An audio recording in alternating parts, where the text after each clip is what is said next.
ملازم نے جب اپنے مالک سے کہا کہ بیوی کو گم ہوئے کافی عرصہ ہو گیا ہے تو اس کے باپ نے ٹال مٹول سے کام لیا اور پھر کہا کہ کوئی ضرورت نہیں ہے کسی کو بتانے کی یا کسی کو اطلاع دینے کی۔ باپ نے دوسری شادی کر رکھی تھی اور باپ اپنی نوجوان بیوی کے ساتھ بہت خوش و خرم تھا۔ باپ نے اس امر سے لا علمی کا اظہار کیا کہ اس کی بیٹی کہاں تھی، کہاں چلی گئی۔ اس کیس میں اب لڑکی کی ماں بھی شامل ہو گئی۔ ملازم کا بیان قلم بند کیا گیا اور لڑکی کی ماں کی مدیت میں مقدمہ درج کر لیا گیا کہ ہماری لڑکی نہ جانے کہاں کھو گئی ہے۔ ملازم کا کہنا تھا کہ گم ہونے سے کچھ عرصہ پہلے ہماری بچی بہت پریشانی کی حالت میں رہتی تھی، لیکن میں مجبور تھا۔ باوجود کوشش کے وہ مجھے کچھ نہیں بتا رہی تھی۔ میں نے بیگم صاحبہ سے اس وقت بھی رابطہ کیا تھا، مگر بیگم صاحبہ اپنے دوسرے شوہر کے ساتھ یورپ گئی ہوئی تھی۔ ایک دن لڑکی کچھ سامان لے کر گھر سے چلی گئی۔ ملازم کے پوچھنے پر کہا گیا کہ بابا میرے لیے دعا کرنا، میں جلدی لوٹ آؤں گی۔ جب لڑکی کے کمرے کا جائزہ لیا گیا تو لڑکی نے اپنی ضروری دستاویز اٹھا رکھی تھی اور دوسری طرف لڑکی کی الماری میں باپ کی طرف سے دیے گئے مہنگے تحائف اور زیور بھی نہیں تھے۔ لڑکی کے موبائل کو جب ٹریس کروایا گیا تو یہ جان کر حیرت کا شدید جھٹکا لگا کہ جس نمبر سے کال آ رہی تھی وہ اس لڑکی کا ہی تھا۔ اب اس میں جدید تحقیقات سے کام لینے کا فیصلہ کیا گیا اور بڑے پیمانے پر چھان بین شروع ہو گئی تو معلوم ہوا کہ لڑکی کے فون سے آخری کال 3 ماہ پہلے کی گئی تھی۔ لڑکی کی آخری کال انہی دونوں کے نمبروں پر کی گئی تھی اور اس کے بعد سے لڑکی کا فون دوبارہ کبھی آن نہیں ہوا۔ اب سمجھا یہ جا رہا تھا کہ یہ لڑکی ہی قاتل ہے، لیکن کیونکہ لڑکی کی ماں بھی بہت امیر تھی تو اس بات کو ابھی اوپر نہیں لایا جا رہا تھا، نہ ہی یہ بات میڈیا میں بھی ابھی بیان کی جا رہی تھی اور نہ ہی لڑکے کے گھر والے اس طرح کی سرگرمی دکھا رہے تھے جتنی کہ ان کو اپنے بچوں کی تلاش کے لیے دکھانی چاہیے تھی۔ دونوں لڑکے غیر شادی شدہ تھے۔ مزید یہ معلوم ہوا کہ اس لڑکی کی بھی غیر اخلاقی تصاویر ان کے پاس تھیں۔ تصاویر میں موجود جتنے بھی لڑکے اور لڑکیاں تھے سب کے نمبر نکال لیے گئے تھے اور باری باری یہی معلوم ہو رہا تھا کہ یہ تمام اپنے گھروں سے بہت وقت ہوئے غائب تھے۔ ذرا سی تحقیق ہوئی تو یہ بھی معلوم ہوا کہ لڑکیوں کے گھر پہ کچھ انجان لوگوں کی طرف سے ان کی غیر اخلاقی تصاویر بھیجی گئی تھیں۔ میں شدید خوفزدہ تھا کیونکہ وقتاً فوقتاً مجھے بھی پریشان کیا جا رہا تھا۔ پولیس کی طرف سے اکثر مجھے بلا کر کئی گھنٹے بٹھا لیا جاتا اور مجھ سے یہ اقرار کروانے کی کوشش کی جاتی کہ بتاؤ تم اس لڑکی سے رابطے میں ہو یا پھر تم اپنے کسی رشتہ دار یا قریبی عزیز کی وجہ سے ان تینوں کو موت کے گھاٹ اتار چکے ہو۔ لیکن ہمارا انچارج بہت رحم دل تھا۔ اس نے اپنا پورا زور لگا رکھا تھا کہ پولیس مجھے کسی بھی غیر ضروری مقدمے میں الجھا نہ سکے، لیکن وہ تفتیش کرنے سے نہیں روک سکتا تھا۔ کیس کو ایک نئے انسپیکٹر کو سونپا گیا جو کہ ابھی پڑھ کر پولیس میں بھرتی ہوا تھا اور خاصا ذہین تھا۔ انسپیکٹر نے یہ تحقیق کرنی شروع کر دی کہ 3 ماہ پہلے کیا کسی لڑکی کی لاش کسی بھی ویرانی جگہ سے ملی ہے، اور ایسے میں بھی چونک پڑا کہ کیونکہ ٹھیک 3 مہینے سے کچھ دن پہلے مجھے ایک لڑکی کی لاش ہائی وے کے نزدیک جھاڑیوں سے ملی تھی جس کے ساتھ انتہائی غلط کر کے اس کو موت کے گھاٹ اتار دیا گیا تھا اور مارنے کے بعد اس کے چہرے کو بڑے پتھر سے کچلا گیا تھا، لیکن لڑکی کے پاس کپڑے تک نہیں تھے جس کی وجہ سے اس کی شناخت نہیں ہو سکی تھی، اور جس طرح کا کیس تھا اور لڑکی کا کوئی وارث سامنے نہ آیا تھا تو اس کی وجہ سے لڑکی کی تدفین کو بھی 1-1.5 ماہ سے اوپر ہو گیا تھا، کیونکہ ہم نے اس کو 1.5 ماہ تک سرد خانے میں رکھ رکھا تھا، لیکن کوئی وارث سامنے نہیں آ سکا تھا۔ لڑکی کے پوسٹ مارٹم کی رپورٹ کو جب دیکھا گیا تو لڑکی کی موت تشدد سے ہوئی تھی اور اس کے جیتے جی پتھروں سے کچلا گیا تھا۔ لڑکی کی عمر ٹھیک اتنی ہی تھی جتنی کہ گمشدہ لڑکی کی تھی۔ پوسٹ مارٹم میں چہرے کو تھوڑا ٹھیک کرنے کی کوشش کی گئی تھی اور لڑکی کا کچھ چہرہ صحیح کر کے اس کی تصویر لینے کی بھی کوشش کی گئی تھی، اور جسم پر موجود پیدائشی نشانوں کی بھی تفصیل درج تھی جس میں یہ بتایا گیا تھا کہ لڑکی کی گردن پر پیدائشی دھبا ہے۔ جب یہ تفصیل لڑکی کی ماں سے شیئر کی گئی تو لڑکی کی ماں زاروں قطار ہونے لگی اور کہا کہ میری بیٹی کی گردن پر پیدائشی نشان تھا۔ اب لگنے لگا تھا کہ شاید یہ لڑکی وہی ہے جس کا قتل کر دیا گیا۔ انسپیکٹر پوری جان فشانی سے اس کیس پر کام کر رہا تھا۔ آہستہ آہستہ یہ بات نوٹس میں آئی کہ تقریباً 10 سے 15 لڑکیوں کی لاشیں ان 3 مہینوں کے بعد بھی وقتاً فوقتاً ملتی رہیں، لیکن کسی کا دھیان اس وجہ سے اس طرف نہیں گیا کیونکہ لڑکیوں کا کوئی بھی وارث سامنے نہیں آ رہا تھا، اور یہ قیاس کیا جا رہا تھا کہ شاید یہ گھر سے بھاگی ہوئی لڑکیاں تھیں اور ان کے ساتھ کچھ غلط کر کے ان کو مار ڈالا گیا تھا۔ دوسری طرف کسی وارث کے نہ آنے کی وجہ سے کیس کو کچھ عرصے بعد کلوز کر دیا جا رہا تھا۔ جب ایسی 10 سے 12 لڑکیوں کے گھروں کی معلومات کی گئی تو پتہ لگا کہ لڑکیاں اپنے گھر سے اپنی قیمتی دستاویزات اور زیور لے کے نکلی تھیں، اور اس کے بعد گھر والوں نے غصے اور نفرت کی وجہ سے ان کے پیچھے جانا مناسب نہیں سمجھا ایک دو روز اپنے طور پر ان کو تلاش کیا اور پھر ہاتھ پر ہاتھ دھر کر بیٹھ گئے، کیونکہ ان کو لگتا تھا کہ ان کی لڑکی جان بوجھ کر غلط راستوں کی طرف نکلی ہے۔ اب یہ سیدھا ہوتا جا رہا تھا، لیکن یہ معلوم نہیں ہو رہا تھا کہ لڑکی کو کس نے قتل کیا اور ان دو لوگوں کو کس نے قتل کیا۔ میں نے خوف کے مارے اپنا فون استعمال کرنا بے حد کم کر دیا تھا، لیکن پولیس مجھے اس بات پر بھی مجبور کرتی تھی کہ میں نہ سم بند کر سکتا ہوں اور نہ فون کو بند کر سکتا ہوں۔ اب بس یہ انتظار کیا جا رہا تھا کہ کیا کسی مزید تلاش کی اطلاع میرے نمبر پر دی جائے گی، اور اگر ایسی کوئی کال آتی ہے تو میں انڈر آبزرویشن تھا اور میرے فون پر آنے والی کال کی لوکیشن کو سرچ کیا جائے گا، اور پھر انتظار زیادہ دیر قائم نہیں رہا۔ ایسے ہی ایک رات پھر سے میرے نمبر پر کال آنے لگی، میرے ہاتھ کانپنے لگے، میرے ساتھی پریشانی سے میرے ارد گرد کھڑے ہو گئے۔ میں نے کال نہیں اٹھائی اور میں نے آفس کے نمبر سے پولیس اسٹیشن کال کرنا شروع کر دی، اور اس انسپیکٹر کے ذاتی نمبر پر بھی کال ملائی جس نے مجھے یہ ہدایات دی کہ تم یہ کال اٹینڈ مت کرنا اور انتظار کرو کہ کیا یہ مسلسل کال کرے گا۔ اتنی دیر میں ہم یہ پتہ لگانے کی کوشش کرتے ہیں کہ اس نمبر کی لوکیشن اس وقت کیا ہے، اور ہم یہ جان کر بہت بڑا جھٹکا لگا کہ جب میں نے کال نہیں اٹھائی تو ایک ہی وقت میں اس نمبر سے ہم سب موجود ملازمین کے نمبر پر کال آنا شروع ہو گئی، اور سیم وقت میں ہی ہمارے ادارے کے نمبر پر بھی کال آنا شروع ہو گئے۔ اتنے کال آنا شروع ہو گئی کہ ہر طرف موبائل اور پی ٹی سی ایل کے فونوں کا شور ہو گیا۔ ہم سب بہت گھبرا گئے اور پولیس والا بھی گھبرا گیا، کیونکہ اس کی کال نہیں لگ رہی تھی اور سارے نمبر ایک ہی وقت میں بیزی تھے۔ یہ عمل کوئی 2 سے 3 گھنٹے تک جاری رہا۔ اب نہ ہمارا پولیس انسپیکٹر سے رابطہ ہو رہا تھا اور نہ ہم خوف کے مارے کال اٹھا رہے تھے۔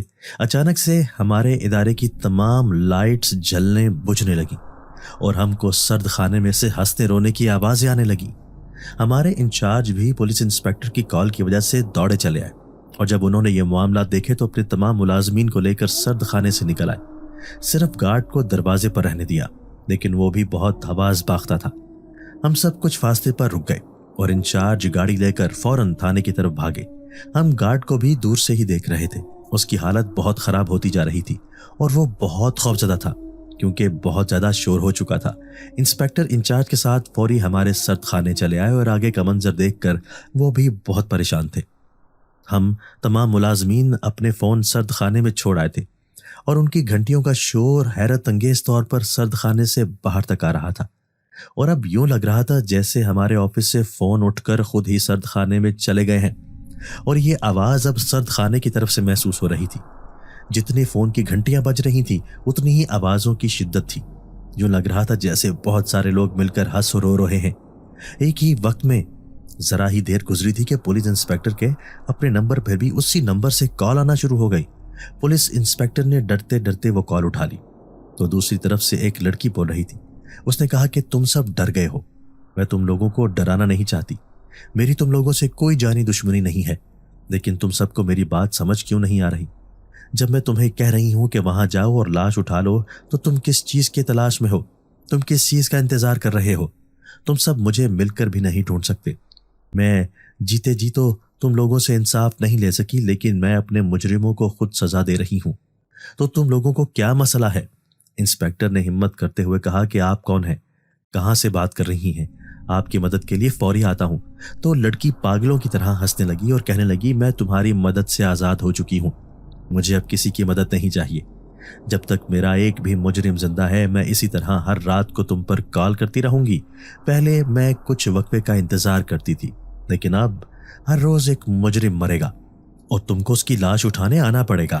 پولیس انسپیکٹر کہنے لگا، آپ مجھے صرف یہ بتا دیں کہ آپ اس وقت کہاں ہیں، میں آپ سے مل کر بات کرنا چاہتا ہوں۔ اس پر لڑکی خاموش ہو گئی اور فون بند ہو گیا۔ بار بار کال کرنے پر بھی فون نہیں کھل رہا تھا اور فون آگے سے پاور آف آ رہا تھا۔ اب اس کے سوا کوئی چارہ نہیں تھا کہ اب انسپیکٹر کو لے کر اس لڑکی کی بتائی ہوئی لوکیشن پر جاتے اور لاش کو اٹھا کے لے آتے۔ انسپیکٹر کے خوف پر بھی اب کافی قابو پا چکا تھا، تو وہ ہمارے ساتھ چل پڑا، اور اس بار ہمارے ساتھ ہمارا انچارج بھی تھا، پولیس بھی تھی اور 1-2 ملازم اور بھی تھے جو کہ ساری صورتحال کو سمجھنا چاہ رہے تھے۔ ذرا سی دیر میں اذان کی آواز گونج اٹھی۔ یہ فجر کی اذان ہو رہی تھی۔ اب سرد خانے میں اور آفس میں بالکل سکون تھا۔ جب ہم ویرانے میں پہنچے تو لاش کا وہی حال تھا۔ اب ہم جان چکے تھے کہ یہ لاشیں گرانے کا سلسلہ ایک لڑکی کی طرف سے ہے۔ انسپیکٹر ابھی بھی اس بات پر تیار نہیں تھا کہ وہ یقین کر لے کہ یہ لڑکی مر چکی ہے۔ وہ یہ کہتا ہے کہ لڑکی شاید اور ہے اور زندہ ہے، لیکن ہم جانتے تھے کہ یہ وہی مردہ لڑکی ہے اور ہم اس چیز سے بہت خوف زدہ بھی تھے۔ میں نے ڈرتے ڈرتے پولیس انسپیکٹر کو کہا کہ صاحب آپ اپنی ضد چھوڑیں، یہ وہی مردہ لڑکی ہے جس کی لاش ہم 1.5 ماہ پہلے دفن کر چکے ہیں۔ مجھے لگ رہا تھا کہ شاید اب انسپیکٹر کو بھی یقین آنے لگ گیا ہے، کیونکہ اس کا یہ رپورٹ بھی مل رہی تھی کہ نمبر کی لوکیشن قبرستان کی ہے اور قبرستان بھی وہی جہاں پہ اس لڑکی کی تدفین کی گئی تھی۔ خیر انسپیکٹر راضی ہو گیا یہ بات ماننے پر کہ یہ وہی لڑکی ہے اور اپنے مجرموں کو خود انصاف دے رہی ہے، کیونکہ ہم اس کو سزا نہیں دے سکے، کیونکہ مرنے والے اتنے قبی عمل میں مصروف تھے۔ اگر قانون کے تقاضے پورے ہوتے تو شاید ان کو قتل سے کچھ کم ہی سزا ہوتی، شاید عمر قید کی سزا ہوتی۔ لڑکیوں کے گھر والوں سے بھی رابطہ کیا گیا اور ان کو بتایا گیا کہ ان کی بچیاں اس دنیا میں نہیں ہیں، وہ ان لوگوں کی بلیک میلنگ کا شکار ہو کر گھروں سے مجبوراً نکلی تھی، اور شاید ان لوگوں نے ان کو مجبور کیا تھا کہ وہ ساتھ آتے وقت اپنے زیورات اور قیمتی چیزیں بھی لے آئیں۔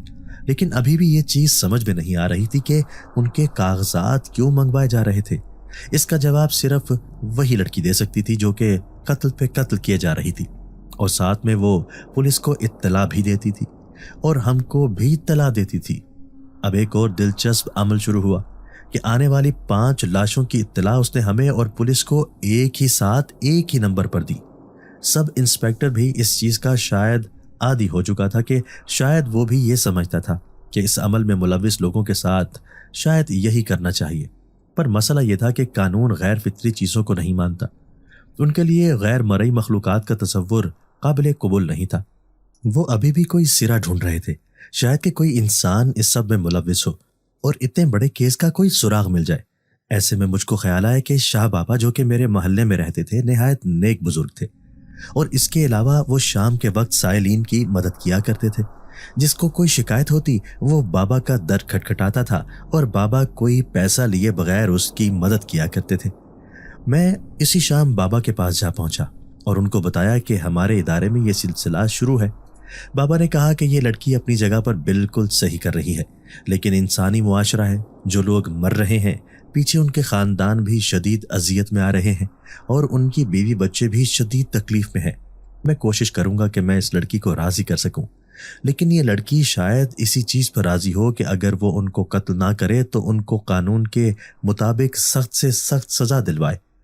میں بات کرنے کی کوشش کروں گا۔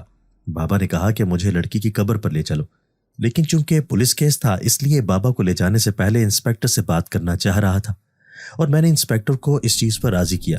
انسپیکٹر فوراً اس بات پر راضی ہو گیا، جس سے مجھے اچھی خاصی حیرت ہوئی۔ شاید وہ بھی لاشیں اٹھا اٹھا کر تھک گیا تھا، یا شاید وہ بھی نیند میں لاشوں کی اطلاع لے لے کر پریشان ہو گیا تھا، کیونکہ لڑکی ہمیشہ رات کو ہی فون کرتی تھی اور اصرار کرتی تھی کہ ابھی جا کر اس لاش کو اٹھا لیا جائے۔ ٹوٹل 10 لاشیں ہم اٹھا چکے تھے۔ ہم نہیں جانتے تھے کہ مزید بھی یہ سلسلہ چلنے والا ہے یا رک جائے گا۔ شاہ بابا، انسپیکٹر اور 1-2 پولیس والا اور انسپیکٹر کا سینئرز اس موقع پر موجود تھے۔ شاہ بابا کو میں لے کر قبرستان میں اس لڑکی کی قبر پر گیا تو شاہ بابا نے کہا کہ فون کر کے اس کی ماں کو بھی بلوایا جا سکتا ہے تو یہ اپنی ماں سے بات کر کے راضی ہو جائے۔ انسپیکٹر نے فون کر کے اس کی ماں کو بلا لیا۔ ماں روتی پیٹتی آ پہنچی۔ شاہ بابا نے ہم سب کو حصار کھینچ کر اس میں بٹھا دیا اور خود بھی حساب کھینچ کر بیٹھ گئے، اور لڑکی کی ماں کو ہدایت کی کہ جب وہ اشارہ کرے تو وہ اپنی بیٹی کو بہت پیار سے اس سب سے روکے اور اس سے پوچھے کہ بیٹا کیا بات ہوئی تھی، کیونکہ بنا اس کے بتائے کوئی بھی مسئلہ حل نہیں ہو پا رہا تھا۔ لڑکی کی ماں نے حامی بھری اور بیٹھ گئی۔ شاہ بابا نے پڑھائی شروع کی اور تھوڑی ہی دیر میں لڑکی کی روح نمودار ہو گئی۔ لڑکی نے بابا سے بہت احترام سے بات کی اور کہا کہ بابا آپ پریشان نہ ہو، میرے تمام مجرم کیفر کردار تک جا پہنچے ہیں، اب میں کسی کا بھی قتل نہیں کروں گی۔ میں خود بھی چاہتی تھی کہ اس کا کوئی حل کرے اور ہم سب لڑکیوں کے مجرموں کو سزا دے، لیکن انہوں نے اتنی صفائی سے اپنا کام کیا تھا تو مجھے مجبور ہو کے خود یہ سب کرنا پڑا۔ تو بابا نے کہا کہ بیٹا تم مجھے اپنا نام بتاؤ اور مجھے یہ بتاؤ کہ یہ سب کیسے ہوا، کیوں ہوا، اور تمام واقعہ مجھے بتاؤ تاکہ یہاں پر سب موجود لوگ یہ سب جان سکیں۔ لڑکی نے اپنی ماں کی طرف دیکھ کر غصے سے کہا، جب تک میں زندہ تھی آپ کو میری یاد نہ آئی؟ ماما، ستیلی ماں مجھ پر کتنا ظلم کرتی تھی اور میں آپ کو یاد کر کر کے روتی تھی۔